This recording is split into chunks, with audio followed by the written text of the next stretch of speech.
always with Gua Sha, you're improving the flow of qi and blood, qi being like life force energy. And so you're increasing the overall vitality and wellness of the skin. Stress is the inflammation that robs us of life, energy, and happiness. Our typical solutions for gut health and hormone balance have let a lot of us down. We're over-medicated and underserved. At The Less Stressed Life, we're a community of health-savvy women exploring solutions outside of our traditional Western medicine toolbox and training to raise the bar and change our stories.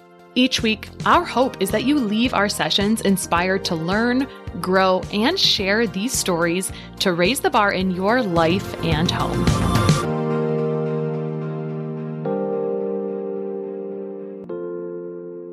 Did you know that The Less Stressed Life is not just a podcast? We're really a virtual private practice that sees clients one-on-one for issues with your gut, skin, energy, and overcoming food sensitivities. Our team gets to do cool tests that you can't or that are often not ordered in standard primary care office visits, and we get to help our clients navigate and interpret those tests to get great results on resolving symptoms. And we've grown to help more one-on-one clients now that we have an amazing registered nurse and registered dietitian working alongside me, another registered dietitian, to give our clients better care than most have ever received before. To learn more about the testing we use most often, our process, and lots of testimonials for different symptoms and conditions, please download our anti-inflammatory guide for healing gut, skin, and energy issues at kristabigler.com/gut guide. That's kristabigler.com/gut guide, or schedule an introductory case review at kristabigler.com. Before we recorded this episode, I was curious about Gua Sha. Afterwards, I jumped in, I got the tools, I started doing it, and oh my gosh, it quickly rose to one of the top things that I love for lymphatic drainage support. I mean, I think it knocks the socks off of dry brushing. It is so much more like comfortable and enjoyable, and you can kind of change the puffiness in your face, which is some lymphatic issue. So I love it and wholeheartedly want to recommend it. Even before you get into the episode, you're going to love it. If you want, wildling.com, Gianna, who I interviewed today, she is one of the founders of Wildling. They do have beautiful tools. They do have beautiful stuff. They do have beautiful education on their YouTube. And if you're interested in one of their tools, we have a code for you, a discount code, and that is Less Stressed. So I hope you enjoy the show. So today on The Less Stressed Life, we have Gianna de la Torre. She's an acupuncturist, intuitive healer, and co-founder of Wildling, a self-loving beauty collective embracing the ritual of Gua Sha. She found her passion for alternative medicine in India, where she was mentored by an Ayurvedic doctor, and then went on to explore acupuncture and herbal medicine. Embracing intuitive healing practices has helped her through the darkest moments of her own journey, and now she has a mission to pay it forward and help other people also heal. Welcome, Gianna.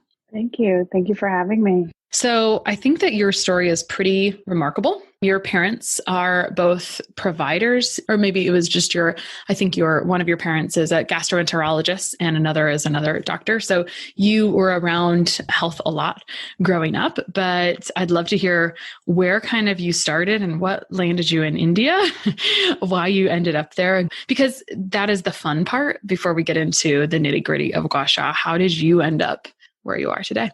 Yeah, I think that's a perfect question because ending up in India really changed the trajectory of the rest. And I think, for me personally, my journey to kind of the alternative arts began in college when I just happened upon, I went to the University of Virginia and just happened upon an incredible yoga studio with a really incredible lineage in Ashtanga yoga. And that was my gateway. So it was an incredible place to land after late college nights, partying or just being debaucherous, and then arriving in this class and centering myself and grounding and learning how to move my body and breathe and all of these things. And my passion and obsession with yoga for the first many years took me to India. And when I was in India studying yoga, I was also very taken by medicine. And I always thought that I would, go in a medical direction just because I was very passionate about the body and health and wellness. And my skin broke out really badly in India. And I'd had that happen before. And when I was a teenager and that happened, my dad, being a gastroenterologist, sent me to a doctor who just put me on indefinite antibiotics. And as we know, that's not great for a lot of reasons, but that was his training and that is like Western medical protocol. And so I walked into this Ayurvedic doctor's office after my skin had like erupted in these breakouts. And he took one look at me and he said, "You're allergic to milk." And and that was just like so striking for me because it was just this elegant to the point, like he could see it. I can see it now in people too, like having been a health practitioner for a long time, but I was drinking so much Indian chai. It was like the pillar of my nutrition when I was in India. And it's of course like always has dairy. So that was why. And I went off milk and I was like shocked to see how my skin cleared. So there was this very like visceral experience of like, what if we just take one thing away from your diet rather than adding this like really intense thing too, like tetracycline. And so that was like my first aha moment that sent me in a direction of alternative healing and ultimately sent me to acupuncture school. How long were you in India? I was in India for 6 months. Okay. What year was this? That would have been 2003, 2004.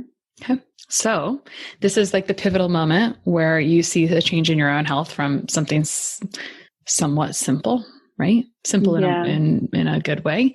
So you mentioned that you were mentored by an Ayurvedic doctor. So what came next? Did you return to India after that? Did you go home? What happened after this pivotal moment? Because sometimes we have this experience somewhere, but it doesn't really change our life. But in your case, it did. And there were some other maybe things as well. But what happened after that moment where the doctor said, "Hey, if you just change milk, if you just stop drinking chai every day with milk, then your skin may be less erupted." What happened after that? Yeah. So if anyone's ever practiced Ashtanga yoga out there, which I trust there are many, it's something that happens like first thing in the morning from like, 6 in the morning until 8. It's like a 2-hour practice generally. And then there's not that much else to do for the rest of the day. So it's very much in many like Eastern healing traditions that if you want to learn from someone, you just kind of like show up. So as I hear you say, like mentored by an Ayurvedic doctor, like what that really meant for me is that I just kind of like showed up and that's very like natural in the culture of like passed down arts, whether that's like Chinese medicine or whether it's like Ayurveda, like he's like, "Oh, you want to, okay, go ahead, sit down. Like, if you want to learn about this, like take a seat." And that meant that, initially it was just a lot of watching. And then eventually I was also able to like feel the pulse of what was going on. It was no sort of like formal training or curriculum, but it was just kind of like being present for the treatment and the diagnosis. And in Ayurveda, a lot of it's like very dietary. So just being able to like take in and absorb that information is what happened all on that like same initial trip. So I never returned to India after I went for that time. If you've ever spent 6 months in India, it's just like stays with you for life. You'll never be the same. So it was a very transformative experience, but essentially meant that I had a lot of free time after my yoga practice every day to do whatever I wanted. And that was something that I chose to explore. So you were on the East Coast, you went to India, now you're on the West Coast. What happened when you returned home? How did you get into Gua Sha, right? Yeah, that's really great. Like, where did that fit in? That's the correct. It's perfect. So yes, I went to California. I'm from New Mexico. So going to school on the East Coast was like already like a leap. So I quickly rushed back to the West where I feel most comfortable. And I go to a yoga teacher training. And I'm now on a journey to become a yoga teacher, which I was for 10 years and was through acupuncture school. And I'm sitting next to this really beautiful woman and like just talking to her in this yoga teacher training. And I was asking her what she was studying. And she told me that she was studying traditional Chinese medicine. And I was like, "Where are you studying that?" And she's like, "There's schools all over." And like, I had like chills run through my entire body. Like, it's like that moment where you get a download and you're like, "Oh my God." Like I felt like something coursed through my system. I didn't know that that was an option. And of course, like prodded her with like questions after that and was just like so curious. So that was the first moment I realized you could go to school for Chinese medicine. Cut to like living in the Bay Area, teaching yoga, now aware of like very many schools, like seeing an acupuncturist regularly, just learning about the medicine. And then in 2005, I began going to the Pacific College of Oriental Medicine. It was called that at the time, but that name has since changed, and rightly so, to a different name. So the Pacific College is where I went in San Diego. And so that was when my journey with acupuncture started. And one of the very first things that they empower you with in traditional Chinese medicine school is Gua Sha. So you're immediately in the clinic, especially in California, if you're going to acupuncture school. You do so many clinic hours, and it's like basically from day one. And it's just like when I was with the Ayurvedic doctors. First, you're just a fly on the wall. You're just observing everything going on. And then the first thing that they gave me to actually help a patient was a Gua Sha tool. And that's because I had done some massage already. Like I knew how to touch people, like with direction of a teacher. Like it's a technique, unlike needling, that's like relatively safe to use. Gua Sha has a history of being a technique that's used in the home by elders, like by your parents or grandparents, to help you treat a fever, a cough, like many health conditions that you can treat in the home, maybe even pain. So it's something that you're empowered to help people with. And I was helping someone who had frozen shoulder, and I was doing Gua Sha all over their shoulder. And they got up and their range of motion went from like 20% to like 80% in like 10 minutes. And I was just so struck by that and the power of being able to heal someone with Gua Sha. And I felt incredibly empowered. And it was just like such a simple, profound technique. So my love for Gua Sha began, in 2005, 2006, when I was first able to use it in the clinic. And that would have been for things that had nothing to do with beauty. So Gua Sha even predates acupuncture, and it's used to revive consciousness. It's used to reduce fevers. It's used to strengthen the immune system. It's used for cough. It's used for cold. It's used for pain. And so that's kind of like the lineage that I entered into. Well, I'm going to go back to early Gua Sha, but first I'm just going to comment on what your story reminded me of with the person with the frozen shoulder who was 20 to 80% better in 10 minutes. I often think we have therapies in all of our areas. And I will say to people, traditional Chinese medicine always seem to have it down first. So whenever we have something that's kind of from that. So modern physical therapy has scraping. And I really don't know that there's a difference between Gua Sha and scraping that happens in physical therapy. And I was talking to my physical therapist friend about this recently, and I don't want to make the quote or the statement, but essentially, short-term scraping by someone is equivalent to a very long massage, essentially.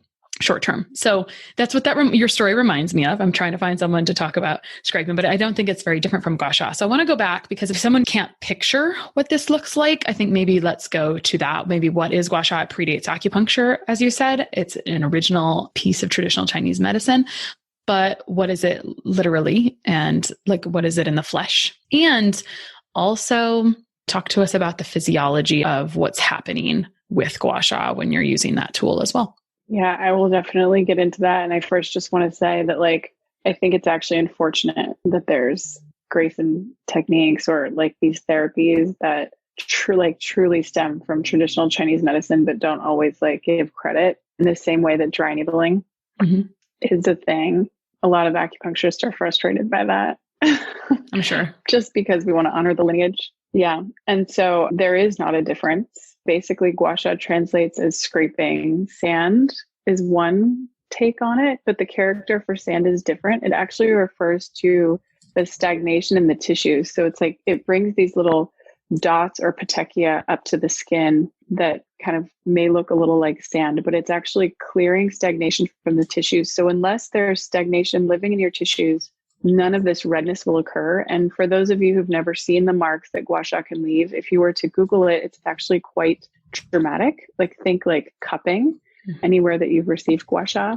And the interesting thing is that when you're doing it on a body, someone who does not have a lot of stagnation will not necessarily have any marks. They might just have a little bit of minor pinkness. Someone who has a lot of stagnation or stuckness in the muscles, and this would typically be someone who also has a lot of pain or really needs this therapy, it can get anywhere from red to a deep dark purple. And what you're doing is it's as you're applying, and again, this is not for the face. I just want to say, we never produce red marks on the face. We would never do that. The technique is so gentle. So I am describing Gua Sha on the body. But if you think about taking a very firm piece of machinery and like scraping the bottom of a lake, dragging the bottom of a lake, you bring all of this like stuff up to the surface, right? All of a sudden the lake becomes like very cloudy. All of this silt that has like settled at the bottom is now like stirred up to the surface to come up to the top. It's kind of the same thing in the tissues. As you apply this very firm edge to the skin, usually made out of, a stone, or, I've even used like a tiger balm lid or a horn or a spoon. These are some of like the older tools that would have been used for that. As you apply this pressure on the skin, always with oil, so it slips, it pulls all of the stuck blood that's like stuck in the muscle, that's stuck between like, the connective tissue, like all of that comes up to the surface to clear. And the result is this immediate sensation that like you've had a backpack taken off your back, if you're having it done to like your back and shoulders, for example. And so that's how I describe it. And then getting into more of like the science of Gua Sha being studied, like how does it work? It increases microcirculation in the tissues dramatically. And so it goes very much in line with kind of what I described, which is essentially you're oxygenating the tissues by creating movement. So you're encouraging blood flow and thus oxygen flow into areas that may have been like tight, restricted, or like more closed off. And so you're really just very strongly increasing the flow. And the difference between, something just like massage is this really firm surface, and the use of like the oil on the skin and this repeated like very firm surface with like stronger than the hands is going to more forcefully encourage that microcirculation and that flow. So it reminds me a lot of cupping, because that's kind of a spot, right? And cups are used pretty prolifically in my household. My husband just loves to cup himself. So I'm very familiar with, I've gotten calls from school about spots on my kids back in the day when he was really into cupping, even more so. But it's the same physiology. It's increasing circulation or oxygenation for healing. Speeding up healing is the thought, right? And this is just like moving it around instead of putting it in one spot on the body, right? Yeah. And so it can actually be like, it's a very similar action to cupping, but this, a little Gua Sha tool can get into areas like, let's say that you're like having stuff come up around the elbow. Like you can't really put a cup there.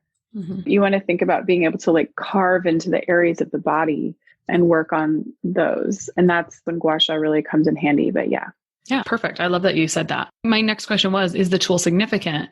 And you brought up a significance that I wouldn't have thought about. I was thinking, is the makeup of the tool significant, like as a stone or as plastic or as whatever? I mean, what makes a tool a Gua Sha tool, or is it pretty open? Like, is it kind of a gray area?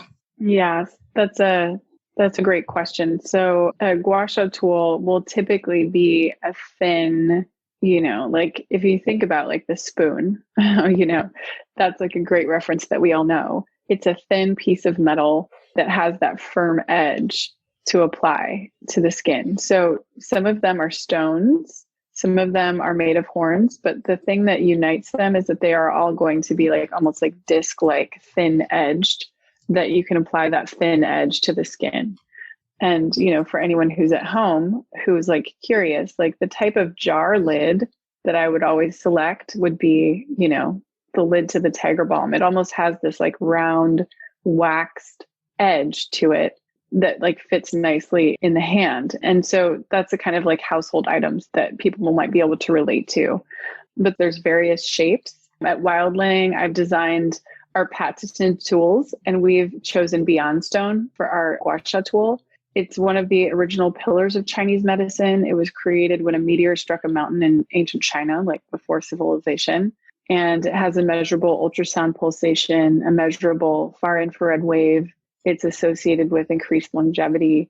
And so if you were to ask someone like me who studied stone medicine with like Jeffrey Yuen, like, yes, the material that you're using for your Gua Sha tool 100% matters, because every little detail matters. And there would be like different stones that you would use for different types of conditions according to stone medicine. Some stones will be cooling, some stones will be warming.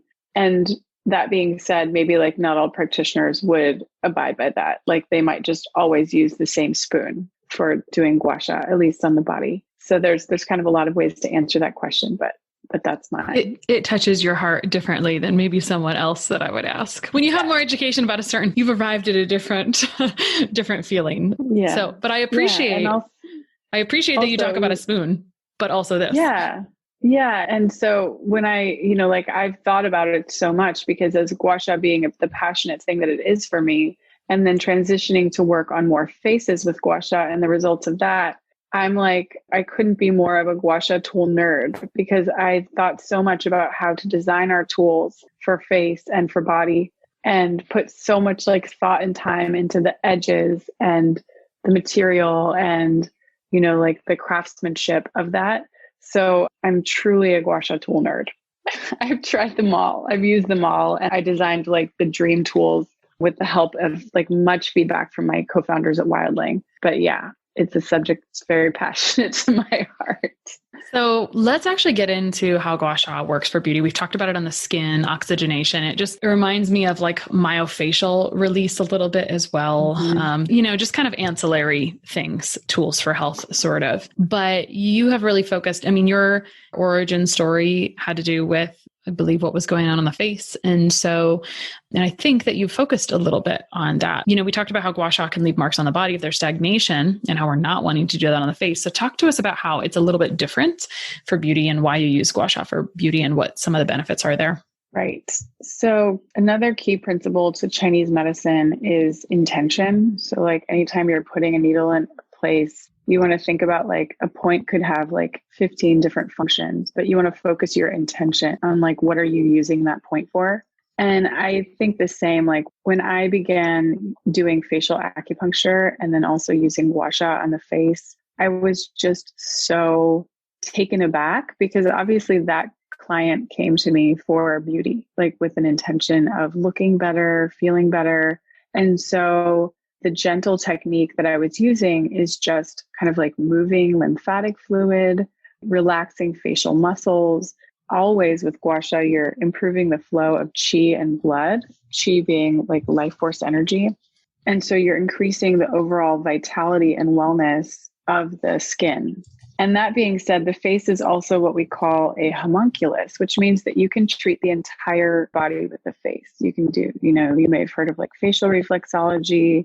We've heard of like foot reflexology. You can also treat people with the hand and with the ear.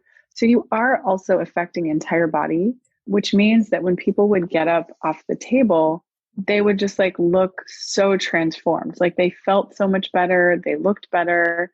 But the actions of facial Gua Sha specifically are threefold, like fundamentally, is that you're improving the flow of qi and blood, you're relaxing the muscles, which really helps with like habitual facial expressions that contribute to wrinkles. So if there's a chronic tension pattern that you're holding in the face, like the action of Gua Sha will help kind of like reset that and massage the facial muscles to bring them out of the tension pattern.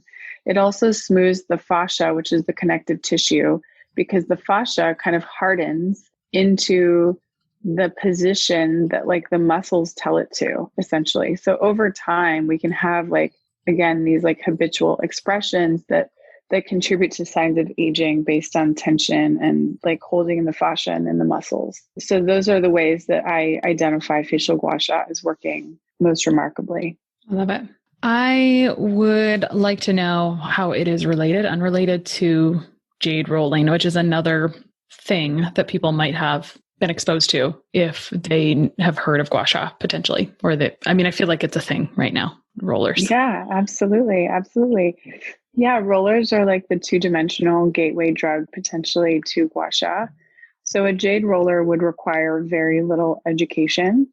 You just kind of like put it on your face and roll it around. I've certainly done it and tried it. And so similar actions. How is it different? For the jade roller, you don't have that like edge to kind of like really gently like move the fluid out of the face. So I find it to be a beneficial practice, 100%. It feels very nice. And I find Gua Sha to be kind of like the next step or the next level of that requires more education. How are you holding the tool? A little bit more technique and finesse.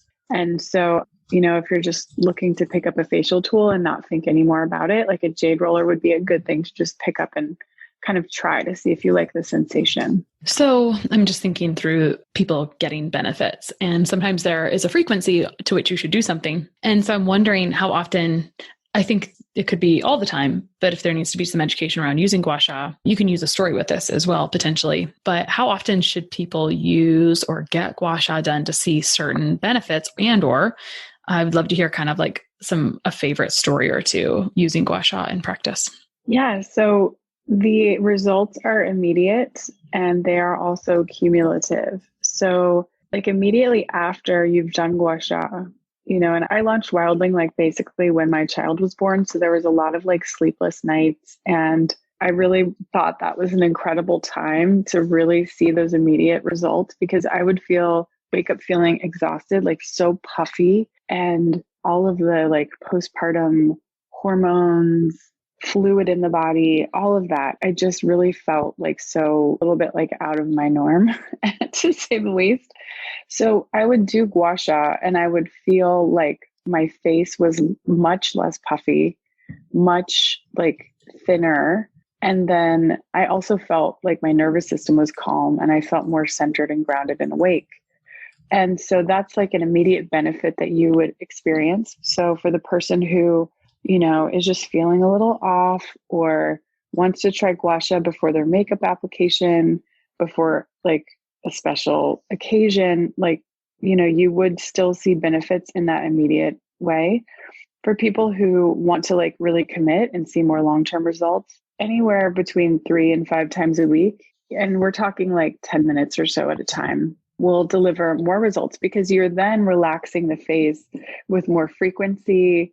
You're taking tension out of the face and moving qi and blood. So you're going to see like a brighter complexion, again, reduced puffiness.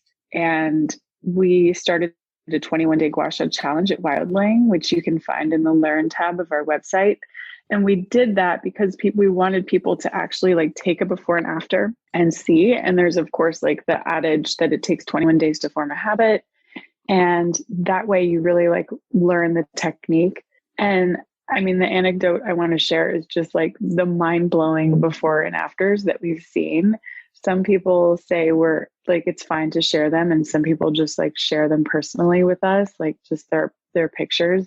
And it like the transformation is so beautiful, because yes, they like their skin looks great and radiant, and the shape of their face often changes, but they just look like more relaxed and like they've been taking this time. It's almost this meditative practice, which is very different from a lot of beauty rituals. So it can feel like a lot of work sometimes to stand in front of the mirror and apply like all the serums and do all the things. But we encourage people to actually like move their Gua Sha skincare routine like onto the couch or the sofa. Like do it while you're watching a movie, like do it while you're sitting in bed and hanging out. Like it's something that you can really unwind with and kind of like check in with yourself. It's this opportunity to like take a time out. So even though most people come to us because they want to look better, like that is the number one feedback that we get is like, I feel so much better when I do it. My skin craves it. My face craves it. Like, I just love the ritual of that. So I'm not sure if that totally answers your question, but no, sounds good. I think the thing is that we're interested, but it sounds like we need a little bit of education to get started in Gua Sha. So how does someone get started? Do you go have it done? Do you do some education at home and then you get a tool? Where do you suggest someone starts if they want to start using Gua Sha? Basically, we've done it for you, because my co-founder Britta is a holistic esthetician who really was credited with like bringing Gua Sha into the mainstream in a strong way. And we knew that we could never like bring this product to market without providing a lot of education. And so on our website, we have like a tutorials tab. We are very active on Instagram. We release tutorials on how to do this like almost every day. And so you can go into our IGTV. We have like an Empress Ritual 101 series. We have an Aura Ritual, which is the one for body 101 series. We have a YouTube channel where you can watch like full length classes on it. We like basically, if you're like, I don't even know where to start because there's so much content, send us a DM, send us an email. Like we will send you the best video to start with. And so I think the tools are basic enough to learn at home. and get a sense for. So don't be overwhelmed. Like, this isn't going to be like a massive education. We just want to make sure that you're using gentle pressure, that you're holding the tool flat to the face, that you're securing the skin with the opposite hand that isn't holding the tool so that your skin isn't being pulled.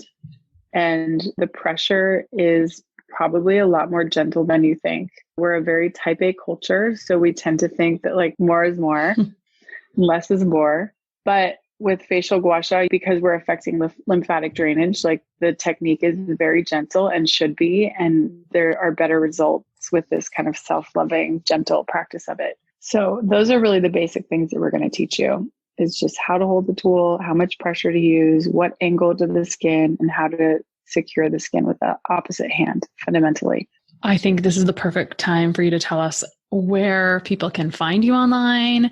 And I think there's a discount code. So tell us where to go first. Yeah. So we are at wildling.com. Wildling is like a word that describes any plant that grows in the wild. So I also just want to take a moment and say that we've also created incredible formulas that promote the action of gua sha, which is also traditional Chinese medicine practice, is using topical plants on the skin to affect change. So all of our products, benefit and promote the results that you're going to get with gua sha. So Wildling is any plant that grows in the wild, and we are at wildling.com. We are on Instagram at wildling_beauty, and that's where you can find our nearly daily tutorials. And we're also learning to use TikTok. So we're also at wildling_beauty on TikTok. And we are at wildling_beauty on YouTube as well. Or Wildling Beauty, maybe just all one word. I can't remember. And then I'm going to look up the discount code for you. I think it's Less Stressed, which is great that you picked that. Oh, yeah. You guys showed up with that, which is pretty much what every code is if we have one. So thanks for just reading our mind that's exactly what we'd want to use. I think the code is Less Stressed on the website. And on the website there are tools, right? Yes. Yeah. Yes. And we have tools for face, we have tools for body, and we also have a tool quiz to help you decide which tool is best for you. So you can take our tool quiz. We have like beautiful collections of the skincare products and the tools together. They make really great gifts, and they make really great gifts to yourself as well.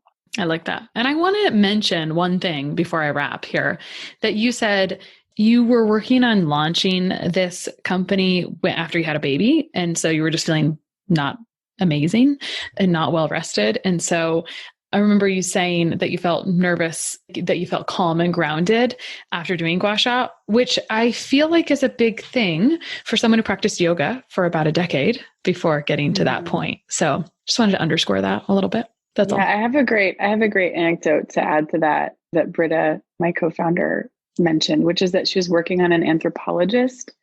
And the anthropologist said that it makes a lot of anthropological sense that doing facial gua sha is like deeply, deeply calming to our neurology, because we used to like groom each other and ourselves in the animal kingdom, like going back to our primate roots, only when like all was well. So the grooming thing happened when everyone was relaxed, like a sunny day, looking out over like a nice view. And that's when the grooming happened. So anytime that we're doing this like gentle, small micro movements on the face, we're like triggering that part of the brain to relax the nervous system. So I love that factoid. I love to share it. Oh, I love it too. I'm glad we had the opportunity to share that one. Okay. Yeah. Thank you so much for coming on today. That was such a fun primer to Gua Sha. I definitely want to go do that 3 to 5 times a week now. Thank you for the inspiration. I just needed to be inspired and educated a little bit. So thanks so much for coming on today. Thank you so much for having me. It's been a great combo. Sharing and reviewing this podcast is the best way to help us succeed with our mission to help integrate the best of East and West and empower you to raise the bar on your health story. Just go to reviewthispodcast.com/less stressed life. That's reviewthispodcast.com/less stressed life. And you'll be taken directly to a page where you can insert your review and hit post.